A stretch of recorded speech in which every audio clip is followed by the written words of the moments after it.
ఇల్లాలు పిల్లలు serial today episode. Bujjamma సేనాపతి అన్న మాటలకు బాధపడుతూ ఉంటుంది.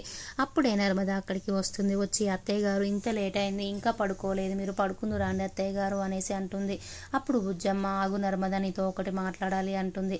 అప్పుడు నర్మద చెప్పండి అత్తయ్య గారు అనేసి అంటుంది. అప్పుడు బుజ్జమ్మ, మా వాళ్ళు నాకు 25 ఏళ్ళుగా తెలుసు, వాళ్ళు పరువు కోసం ప్రాణాలైనా తీస్తారు, నువ్వు వాళ్ళ తిరుగు పోకమ్మా, నువ్వు వాళ్ళ భూమి ప్రాబ్లం ఏది ఉందో అది వదిలేసేయమ్మా, నీకెందుకమ్మా ఆ సమస్య గురించి, వాళ్ళు నీకే ఏదో ఒక సమస్య తెచ్చి పెడతారు, ఆ సమస్య గురించి నువ్వు పోతే నీకే కొత్త సమస్య తెచ్చి పెడతారు, మా వాళ్ళ గురించి నాకు తెలుసమ్మా బాగా, వాళ్ళు నీకు లేనిపోని సమస్యలు లేనిపోని గొడవలు అవుతాయమ్మా, నీవు వాళ్ళ విషయంలో నువ్వు జోక్యం చేసుకోకమ్మా అనేసి అంటుంది. అప్పుడు నర్మద ఏమంటున్నారు అత్తయ్య గారు, నా వృత్తికి నన్ను ద్రోహం చేయమంటున్నారా, అది గవర్నమెంట్ ల్యాండ్ కాబట్టి నేను గవర్నమెంట్ బోర్డు పెట్టాను, ఇప్పుడు మళ్ళీ నాకు అది జోక్యం చేసుకోక ఆ విషయంలో అంటే నేను ఎలా ఊరుకుంటాను, గవర్నమెంట్ రూల్స్ ఫాలో అవుతాను, మీ ఇంట్లో ఏ విషయాలైనా కూడలిగా నాకు చెప్పండి నేను వింటాను, కానీ నా వృత్తి విషయంలో మాత్రమే జోక్యం చేసుకోకండి అనేసి అంటుంది. అప్పుడు బుజ్జమ్మ, నేను చెప్పేది విను నర్మద, మా అన్నయ్య సేనాపతి గురించి నాకు తెలుసు, ఆ అన్నయ్య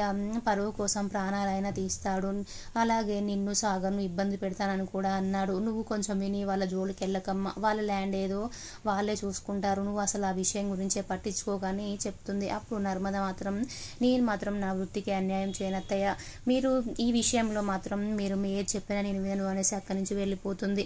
అప్పుడు బుజ్జమ్మ కూడా బాధపడుతుంది. దూరం నుంచి వాళ్ళని చూసి అత్త కోడలకు గొడవ అవుతుంది. వీళ్ళిద్దరూ తల్లి కూతురులా ఉండేవాళ్ళు, ఇప్పుడు మాత్రం చాలా కోపంగా ఉన్నారు, ఇదే కావాలి నాకు, వీళ్ళిద్దరిని ఇంకా విడగొట్టాలనేసి వాళ్ళు హ్యాపీగా ఉంటుంది. తర్వాత ధీరజ్ ప్రేమనేమో బయట చల్లగాలికి కూర్చుంటుంది. ధీరజ్ వచ్చి ఏంటి ఇక్కడ కూర్చున్నావు, వాచ్మెన్ లా కూర్చున్నావు ఏంటేసి అంటాడు. అప్పుడు ప్రేమ, అవును ఊరికే కూర్చున్నాను, నేను వాస్తు బాగుందని కూర్చున్నాను అనేసి ప్రేమ అంటుంది. ధీరజ్ చల్లగాలిలో జలుబు చేస్తుంది, నీకు ఎందుకు కూర్చున్నావు అనేసి అంటాడు.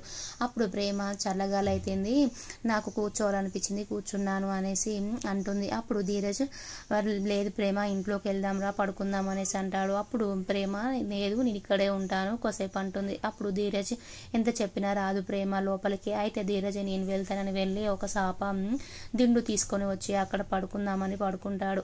పడుకుంటే ఎందుకు ఇక్కడ పడుకున్నావు, రానన్నావు కదా రానేసి అంటుంది. అప్పుడు ధీరజ్, మీ వాళ్ళు అసలే నిన్ను ఇక్కడ నుంచి చూసారనుకో, ధీరజ్ ఏమో లోపల పడుకున్నాడు, ప్రేమనేమో బయట పడుకోబెట్టాడని మళ్ళీ పెద్ద యుద్ధం లాగా చేసి గొడవలు పెట్టుకుంటారు, అసలే రాక్షస జాతి మీ అమ్మ వాళ్ళది మీ నాన్న వాళ్ళది అనేసి అంటాడు.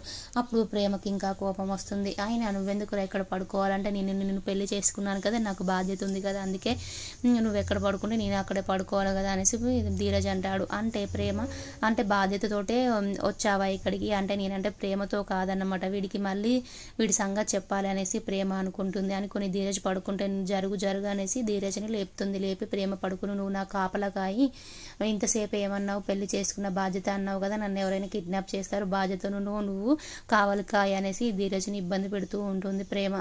తర్వాత వల్లి వాళ్ళ అమ్మ భాగ్యం అలాగే వల్లి వాళ్ళ నాన్న ఇద్దరు వేరే అప్పుల వాళ్ళు తరుముకుంటూ వస్తుంటే వాళ్ళు దాచుకుంటారు. భాగ్యం అలాగే వాళ్ళ ఆయన ఇద్దరు దాచుకుంటారు. దాచుకున్న తర్వాత బయటికి వచ్చి భాగ్యం వాళ్ళ ఆయనతో, మీరే రామరాజు అన్నయ్య 3 లక్షలు ఇస్తుంటే వద్దన్నారు, అదే 3 లక్షలు ఇస్తే వాళ్ళ డబ్బులు వాళ్ళకి కట్టేవాళ్ళం, అప్పుల వాళ్ళ డబ్బులు, అప్పుడు మనం సంతోషంగా ఉండేవాళ్ళం, ఇప్పటికైనా రామరాజు అన్నయ్య దగ్గరికి వెళ్ళి మనం అన్నయ్య మేము చాలా ఇబ్బందుల్లో ఉన్నామని ఎలాగో అలాగ యాక్టింగ్ చేసి డబ్బులు తీసుకొని వద్దాం పదా అనేసి రామరాజు వాళ్ళ ఇంటికి భాగ్యం వాళ్ళ ఆయన ఇద్దరు వస్తారు. దారిలోనే వల్లి ఉండి, అమ్మ నాన్న మీరేంటి ఇలా వచ్చారంటే జరిగిన విషయం చెప్తారు. అప్పుల వాళ్ళు ఇలా అడిగారు, రామరాజు అన్నయ్యని 1 లక్షలు 2 లక్షలు డబ్బులు అడుగుదామని వచ్చామనేసి అంటారు. అప్పుడు వల్లి, రేపు వస్తారు మామయ్య గారు, ఊరు వెళ్ళారని చెప్తుంది. ఊరు వెళ్ళారు కదా, మేము బయటికి వెళ్ళిన అప్పుల వాళ్ళు ఊరుకోరు, మేము రేపటి వరకు మీ ఇంట్లోనే ఉంటామనేసి భాగ్యం అలాగే వాళ్ళ ఆయన ఇద్దరు లోపలికి వచ్చి ఉంటారు.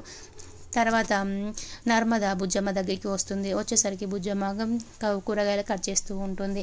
టీ పెడుతుంది. బుజ్జమ్మ, నా కోసమే టీ పెట్టారు కదా అత్తయ్య అనేసి మంచిగా ప్రేమగా మాట్లాడుతుంది నర్మద. బుజ్జమ్మ మాత్రం సైలెంట్గా ఉంటుంది. నర్మద, మీనంటే మీకు ఎంత ఇష్టం అత్తయ్య, నా కోసమే టీ పెట్టారనేసి అంటుంది.